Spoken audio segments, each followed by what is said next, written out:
you're experiencing crashing issues while playing Red Dead Redemption 2, follow these steps to troubleshoot and potentially resolve the problem.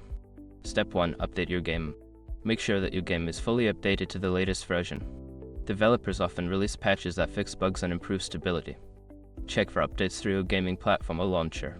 Step 2. Check system requirements. Verify that your computer meets the minimum system requirements for Red Dead Redemption 2.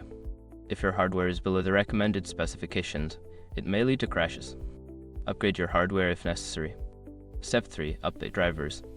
Ensure that your graphics card drivers and other essential drivers are up to date. Visit the manufacturer's website for your graphics card, NVIDIA, AMD, etc., and download the latest drivers to improve performance and compatibility. Step 4. Verify game files. If you're using a platform like Steam or Epic Games, use the built-in feature to verify the integrity of the game files. This process will check for any corrupted or missing files and replace them, which can help resolve crashing issues. Step 5. Adjust graphics settings.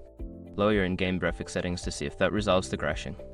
High settings can strain your system, leading to instability. Start with lower settings and gradually increase them to find a balance between performance and visual quality. By following these steps, you should be able to address the crashing issues in Red Dead Redemption 2. If problems persist, consider reaching out to support forums or the game's customer service for further assistance.